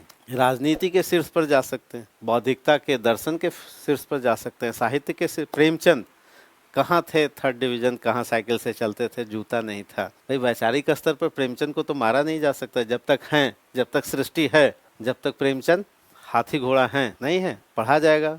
किसी की हिम्मत नहीं है कि प्रेमचंद को निकाल दे सिलेबस से। प्रेमचंद का कोई स्कूल भी नहीं, न उनका कोई जाति का कोई पक्ष लेने वाला है, नहीं, लेकिन तब भी प्रेमचंद क्या है? सिरमौर बने हुए। कबीर हैं खड़े अडिग, रहीम हैं, रहेंगे, चाहे हिंदू राष्ट्र बन जाए, रहीम अमीर खुसरो बने रहेंगे नहीं। हाँ, आप काट देंगे सिलेबस से जी अमीर खुसरो नहीं पढ़ाएंगे, ऐसा हो सकता है क्या? नहीं, ऐसा हो ही नहीं सकता। तो इसका मतलब है कि वैचारिक स्तर पर, शैक्षिक स्तर पर, राजनीति के स्तर पर, विधायिका के स्तर पर, कई हो सकता है न्यायपालिका के स्तर पर कोई व्यक्ति हो सकता है कि साधारण घर से वो कहाँ बन जाए, वो सुप्रीम कोर्ट तक जा सकता है। क्योंकि अब तो एग्ज़ाम सुप्रीम कोर्ट के लिए नहीं हो रहा है, एडीजे के लिए तो हो ही रहा है, हायर जुडिशरी के लिए तो हो ही रहा है। पहले वो भी नहीं होता था, और नहीं होता था तो सुप्रीम कोर्ट के दरवाजे क्या थे और हाई कोर्ट के दरवाजे बंद थे। लेकिन अब तो संयोग ऐसा हो सकता है, हालांकि अब भी अवसर कम है, कि कोई हाई कोर्ट का चीफ जस्टिस बन सकता है एक सामान्य घर का बच्चा। अवसर कम है, लेकिन तब भी इसकी संभावना। लोअर जुडिशरी में तो हो ही रहा है, सब ओपन एग्जाम है। पहले तो वहाँ भी ओपन एग्जाम नहीं था, लेकिन हाई कोर्ट के जज के लिए चयन के लिए क्या है? कोई एग्जाम नहीं है, कोई एग्जाम नहीं है, तो वहाँ, लेकिन तब भी लोअर जुडिशरी से एडीजे होते हुए, डीजे होते हुए, है ना, फिर हाई कोर्ट तक वो शायद पहुँच भी जाते हैं लोग। तो अब लिखा जा सकता है? नहीं, लिखा जा सकता है तो लिख के ले आई कल, फिर हम लोग लिखवाएंगे भी। 1000 शब्द, 800 शब्द यहाँ लिखवाया जाएगा। यानी हम लोग क्या करेंगे? ये तो हुआ फॉर्मेटिंग, ये हुआ ब्रेन स्टॉर्मिंग की बात, यानी विषय को पूरी तरह से समझा जाए और फिर उसको क्या किया जाए? लिखा जाए। तो लिखवाने की भी चुनौती, इसलिए हम बार बार कहते हैं कि समझना और लिखना में बहुत दूरी तय करनी पड़ती है। एक तो समझ जाना, ये भी अपनी दूरी, एक मूस बने रहना, ये भी नहीं। कई हमने देखा यूट्यूब पर लोगों को कराते हुए, वो मूस का मतलब क्या है, और इसी में हास्य व्यंग में पूरा क्लास क्या हो गया। हाँ, चूँकि अब समस्या है, समस्या कई हैं, ठीक है, बहुत स्तर पर, चूँकि अब मूसों की संख्या क्या होती जा रही है? हाँ, बढ़ती जा रही है। तो उसमें, और उसके लिए पढ़ना बहुत ज़रूरी है। बिना पढ़े, बिना समझे, और एक बार जब समझ गए तो फिर चुनौती क्या होती है? लिखने की। फिर लिखने के बाद होती है कि बेहतर लिखने, नहीं, तो यहाँ तक आपको पहुँचना है, तब जा कर के 180 प्लस ला सकते हैं, और 250 में 160, 150 जो यूपीएससी का है, तो यहाँ ला सकते हैं। तो समझना और फिर लिखना, और लिखने के बाद फिर क्या है? हाँ, बेहतर लिखना। तो ये जो प्रोसेस है, तो इसमें हम लोग मदद करेंगे कि भाई लिखवाएं हम 800 शब्द जो लिखवाया जाएगा। जैसे इसी टॉपिक को 800 शब्द लिखवाया जाएगा, या जो और जो टॉपिक हैं जो वैचारिक हैं जो दार्शनिक हैं उनको पहले समझा जाए, फिर क्या किया जाए, लिखा जाए। ठीक है, तो एक एक टॉपिक हम लोग उठाएंगे और फिर लिखेंगे कल से। ठीक है, और कोई आपके मन में कोई सवाल हो तो बताइए। ये चलती रहेगी क्लास, कम से कम 3 लोकोक्तियाँ और 6-7 जो सिविल सेवा के निबंध हैं। क्या? हाँ, तो ये जो सिविल सेवा में जो पूछे गए हैं वो, और जो बिहार पीसीएस में जो 3-4 लोकोक्तियाँ हैं वो, तो इस बार ये किया जाएगा, लिखवाया जाएगा। और आप भी लिख करके दिखा सकते हैं, जैसे इस निबंध को आप लिख के कल ले आइए इस पर। ठीक है, और फिर उसके बाद यहाँ लिखवाया जाएगा। ठीक है, फिर उसके बाद और भी लोकोक्तियाँ हैं उसको। और जो बिहार पीसीएस की तैयारी कर रहे हैं वो तो सिविल सेवा के 5 साल के निबंधों को, 5 साल का मतलब हुआ कि 1 साल में 8 निबंध पूछे गए, 5 साल का मतलब हुआ कि 40 निबंध पूछे गए। 40 में हो सकता है कि 10 आपकी मनोवृत्ति के अनुकूल न हो। जैसे कई बार होता है ना कि हमारा जो मानसिक जो विकास है और वैचारिक जो चिंतन है वो इस निबंध पर नहीं है, तो 10 को आप डिलीट कर दीजिए, 30 बच जाएंगे। जिसने भी 30 लिख लिया उसको 180 लाने से 160, आईएएस में 160 तक लोगों के आए हैं, 150 प्लस तो कई लोगों के आए, लाने से कोई रोक नहीं सकता जिसने 30 निबंध भी प्रैक्टिस कर लिया। या बिहार पीसीएस में भी जिसने 10-12 निबंध लोकोक्तियों का कर लिया। चूँकि आप देखेंगे कि विचार तो सब एक दूसरे से क्या होते रहते हैं, मिलते रहते हैं। जैसे ऑप्शनल की तैयारी होती है वैसे ही निबंध की भी तैयारी होती है। धीरे धीरे आप लिखते हुए समझते हुए फिर आपको लगेगा कि अगर आपने 20-30 निबंध लिखा है, 20-30 निबंध का मतलब है कि 30,000 लाइन लिखा है, 30,000 शब्द लिखा है, उतना करेंगे तो आपके पास एक पूंजी रहेगी, पूंजी का कैपिटल रहेगा, है ना। क्योंकि बहुत बड़ी बात है, सामाजिक पूंजी, आर्थिक पूंजी, राजनीतिक पूंजी, है ना, सब पूंजी है। कई बार जो सामाजिक स्तर पर जो नीचे हैं, जिनकी सामाजिक पूंजी कमज़ोर है, वो सामान्यतः मूस रह जाते हैं, नहीं रह जाते हैं। बहुत बड़ी बात है सामाजिक पूंजी, है कि नहीं। बहुत बड़ी बात है राजनीतिक पूंजी। उन सब में जो आम आदमी के हिस्से में है वो शिक्षा ही बढ़ा करके सारी पूंजियों को क्या कर सकता है। उसके पास अवसर नहीं है कि राजनीतिक पूंजी एक दिन में डेवलप कर ले। उसके पास अवसर नहीं है कि सदियों की गुलामी को कोई हल्कू ये सोच ले कि जी हम सामाजिक पूंजी बढ़ा लेंगे। नहीं, कोई सदगति का जो दुखी है वो सामाजिक पूंजी बढ़ा लेगा एक दिन में, वो संभव नहीं। हाँ, ये संभव है कि कोई दुखी शिक्षा प्राप्त करके, इसलिए कहा गया कि शिक्षा ही क्या है, मुक्ति का मार्ग है, और कोई दूसरा शॉर्टकट नहीं है। सब में सदियां लग जाती हैं, कई जनरेशन लग जाएंगे। मान लिया कि आपको जुडिशरी के हेड पर जाना है तो कई जनरेशन कुर्बान करना पड़ेगा, लेकिन एजुकेशन ही एक ऐसा मार्ग है जो सबसे संक्षिप्त मार्ग है, सबसे छोटा और सरल मार्ग है। इसलिए सत्ता सामान्यतः एजुकेशन पे अटैक करती है। सत्ता क्या करती है, सबसे पहले स्कूल कॉलेज बर्बाद करती है। चूँकि स्कूल कॉलेज बर्बाद कर दीजिएगा तो मूस को मूस बने रहने के लिए आप क्या कर दीजिएगा, और मूस भी मस्त रहेगा, वो भी अनाज बिल से क्या करेगा, हाँ हाँ निकालेगा, उसी खाते रहेगा उसी में। हाँ ठीक है, तो चलिए, तो कल आप लिख के ले आइए, हम लोग भी पढ़ते रहेंगे निबंधों को, वैचारिक स्तर पर लिखेंगे। ठीक है।